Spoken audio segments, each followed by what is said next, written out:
Les annales de l'histoire sont souvent ornées de la grandeur de figures nobles, célébrées pour leur vision et leur impact profond sur le cours des événements humains. Parmi ces figures imposantes se trouvent Mohandas Karamchand Gandhi et Winston Churchill, tous deux rappelés pour leur contribution indélébile à la formation du monde tel que nous le connaissons aujourd'hui. Leurs noms sont gravés dans les annales du temps, immortalisés à travers des monuments, de la littérature et des commémorations qui parlent de leur grandeur. Pourtant, lorsque nous plongeons plus profondément dans leur vie, une révélation saisissante apparaît, un aspect de leur caractère qui est resté obscur, leurs croyances profondément enracinées et leur haine envers les personnes noires. C'est une histoire qui a été cachée pendant bien trop longtemps, et il est temps de la mettre en avant. Mahatma Gandhi, incarnation de la résistance non violente et champion de la lutte de l'Inde pour l'indépendance, est vénéré à travers le monde comme un parangon de la droiture. De même, Winston Churchill, le Premier ministre britannique résolu qui a rallié sa nation lors de ses heures les plus sombres pendant la Seconde Guerre mondiale, est salué comme un symbole de courage et de résilience. Ce sont les récits qui ont résonné à travers les couloirs du temps, façonnant la mémoire collective des nations. Cependant, le ventre caché de leurs héritages révèle une vérité troublante, qui remet en question les perceptions romantiques que nous avons d'eux. Le but de cet article n'est pas de diminuer les réalisations substantielles de Gandhi et de Churchill, ni de discréditer les rôles cruciaux qu'ils ont joués dans l'histoire. Au contraire, il vise à déterrer un aspect moins connu de leur vie, un aspect qui complique les récits simplistes que nous avons tissés autour d'eux. Dans cette vidéo, nous allons plonger dans les archives historiques, examiner les écrits, les discours et les actions de Gandhi et de Churchill, cherchant à mettre en lumière leurs perspectives troublantes sur les personnes noires. Avant de plonger dans la vidéo, veuillez liker la vidéo et vous abonner à la chaîne pour rester informé de notre récit éclairant sur les personnes noires. Permettez-moi de vous ramener dans les années 1940, où Churchill était Premier ministre du Royaume-Uni, et Gandhi dirigeait la lutte de l'Inde pour son indépendance face à la domination britannique. Pendant cette période, Churchill a fait plusieurs remarques méprisantes sur les personnes noires, les qualifiant de sauvages et de barbares dans sa correspondance privée. Pendant ce temps, Gandhi, souvent salué comme un champion de la non-violence et de l'égalité, a lui-même fait des commentaires racistes en appelant les personnes noires « kafirs », ce qui équivaut à un terme offensant. Ces révélations sont choquantes, pour le moins. On nous a appris à considérer Gandhi et Churchill comme des parangons de vertu, mais la vérité est bien plus complexe. Il est difficile de concilier leurs réalisations avec le fait qu'ils avaient de telles opinions haineuses envers un groupe particulier de personnes. Ce qui est encore plus préoccupant, c'est que cette histoire a été largement effacée ou ignorée. Il existe de nombreuses biographies sur Winston Churchill, mais presque aucune n'expose ses opinions racistes envers les personnes noires. Il en va de même pour Gandhi, mais il est temps de reconnaître leur racisme et les préjudices qu'il a causés. Mahatma Gandhi. Commençons par Mahatma Gandhi, le leader du mouvement pour l'indépendance de l'Inde. Mohandas Karamchand Gandhi, largement connu sous le nom de Mahatma Gandhi, est une figure de grande vénération et de respect à travers le monde. Ses efforts inlassables pour promouvoir la résistance non violente et conduire l'Inde à l'indépendance de la domination britannique lui ont valu une place dans l'histoire en tant que leader visionnaire et champion des droits civils. Ses campagnes de satyagraha, ou résistance passive, ont laissé une empreinte indélébile sur le cours de l'histoire, inspirant d'innombrables mouvements de changement social. L'engagement de Gandhi envers la justice et l'égalité était évident dans ses efforts pour démanteler le système de castes oppressif en Inde, dans sa défense des droits des agriculteurs et des travailleurs, et dans sa dédication à promouvoir l'harmonie entre les communautés religieuses. Sa philosophie de l'ahimsa, ou non-violence, reste un puissant principe directeur pour ceux qui cherchent des solutions pacifiques aux conflits. Cependant, des révélations récentes ont mis en lumière certains aspects de la vie de Gandhi qui ont soulevé des questions inconfortables sur ses attitudes envers certains groupes raciaux. Alors que Gandhi luttait contre le colonialisme britannique et recherchait la justice pour son propre peuple, il existe des preuves suggérant qu'il avait des opinions préjudiciables envers d'autres communautés marginalisées. En un mot, Gandhi n'aimait tout simplement pas les personnes noires. Un des aspects moins connus et troublants de l'héritage de Gandhi est constitué de ses déclarations et écrits documentés qui révèlent des attitudes racistes envers les Africains noirs. Les opinions racistes de Gandhi sur les personnes noires ne sont pas le fruit de rumeurs. En fait, de nombreuses affirmations attestent que le nationaliste anticolonial était en réalité raciste. Les universitaires sud-africains Ashwin de C et Ghulam Vahed, qui ont passé 7 ans à explorer l'histoire complexe des activistes qui ont vécu dans leur pays pendant plus de 2 décennies et qui ont milité pour les droits du peuple indien, ont publié un livre controversé détaillant ces actes de racisme. En Afrique du Sud, Gandhi, brancardier de l'Empire, de C et Vahed écrivent que pendant son séjour en Afrique, Gandhi a maintenu la lutte indienne séparée de celle des Africains et des gens de couleur, même si ces derniers se voyaient également refuser des droits politiques en raison de leur couleur, et qu'ils pouvaient également revendiquer le statut de sujet britannique. Alors qu'il travaillait comme avocat pour les immigrants indiens, il préconisait également la ségrégation des Indiens et des personnes noires dans les installations publiques. Il a même écrit dans une lettre à un collègue que l'Indien était rabaissé au niveau du kafir, le kafir étant un terme péjoratif pour désigner les personnes noires. En 1893, alors que Gandhi vivait en Afrique du Sud, il écrivait dans une lettre au Parlement de Natal que les Indiens étaient sans aucun doute infiniment supérieurs aux kafirs. Dans une autre lettre datant de 1904, il décrivait les personnes noires comme sauvages, brutes et incivilisées, et affirmait que la race blanche en Afrique du Sud devrait être la race prédominante. La haine de Gandhi envers les personnes noires continuait à s'exprimer ouvertement dans bon nombre de ses lettres. Dans une lettre à un responsable de la santé à Johannesburg, il affirmait que le Conseil devait retirer les kafirs d'un taudis insalubre appelé le Kuli-location, où un grand nombre d'Africains vivaient aux côtés d'Indiens. Il exprimait également son opposition à la mixité des kafirs avec les Indiens. La même année, il écrivait que, contrairement à l'Africain, l'Indien n'avait pas de danse de guerre, et qu'il ne buvait pas de bière kafir.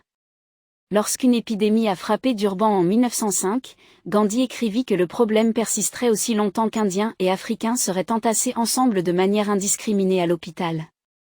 Mais le racisme de Gandhi ne se limitait pas aux mots. En fait, il a activement combattu les droits des personnes noires en Afrique du Sud. En 1906, il a soutenu une loi obligeant tous les Indiens à être fichés, photographiés et à porter en permanence un certificat d'enregistrement, une loi qui ne s'appliquait pas aux Blancs. Il est même allé jusqu'à organiser des volontaires indiens pour aider l'armée britannique à lutter contre la rébellion Oulou en 1906. Les actions de Gandhi envers les personnes noires ne se limitaient pas seulement aux mots et aux discours. Il a également travaillé activement contre les intérêts des personnes noires en Afrique du Sud. En 1906, il a dirigé une campagne contre une loi proposée qui aurait accordé le droit de vote aux personnes noires en Afrique du Sud.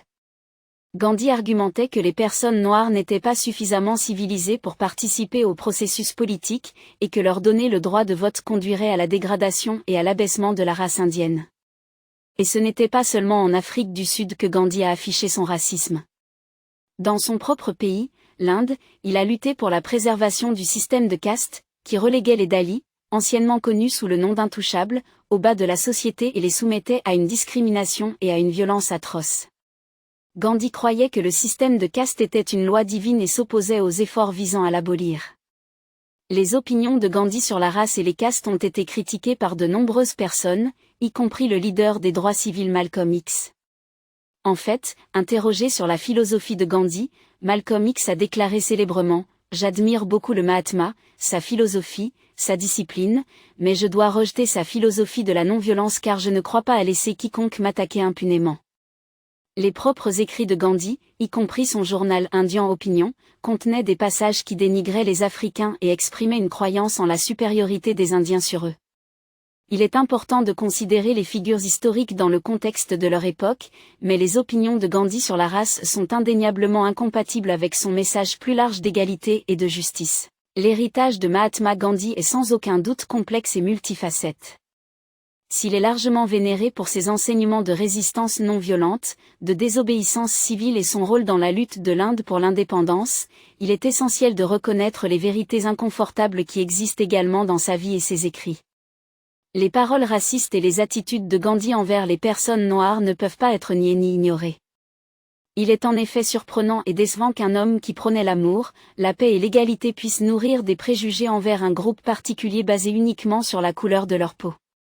Cet aspect de la perspective de Gandhi remet en question l'image idéalisée que beaucoup ont de lui et souligne l'importance d'examiner de manière critique les figures historiques dans leur intégralité, plutôt que de se concentrer sélectivement sur leurs contributions positives. Winston Churchill.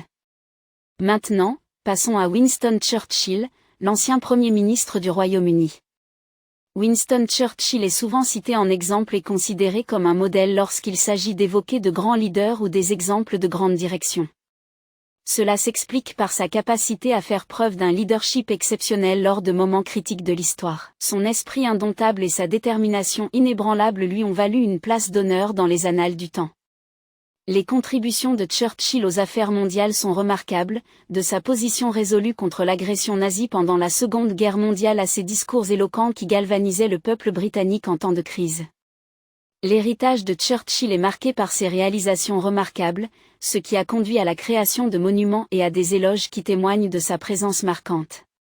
Sa compétence stratégique et sa détermination ont été déterminantes pour guider les forces alliées vers la victoire contre les forces de la tyrannie.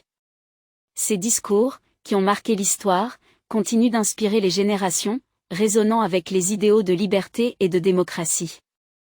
Cependant, il est essentiel de reconnaître que derrière les réalisations remarquables de Churchill se cache une personnalité complexe avec des imperfections et des contradictions.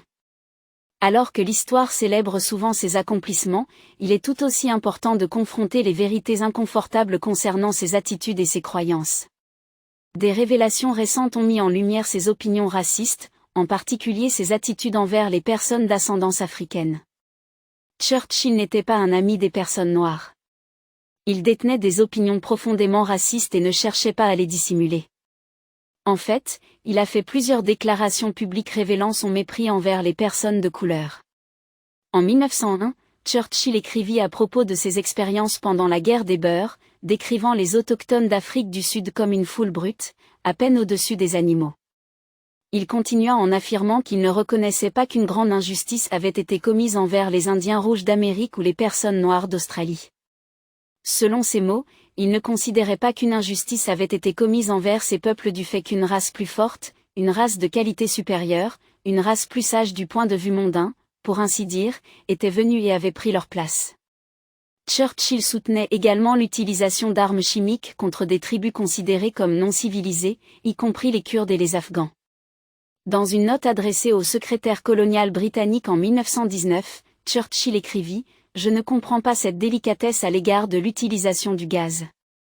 Je suis fortement en faveur de l'utilisation de gaz toxiques contre des tribus non civilisées. » Cette déclaration est particulièrement troublante compte tenu du fait que des armes chimiques ont été utilisées ultérieurement par les Britanniques contre le peuple irakien dans les années 1920.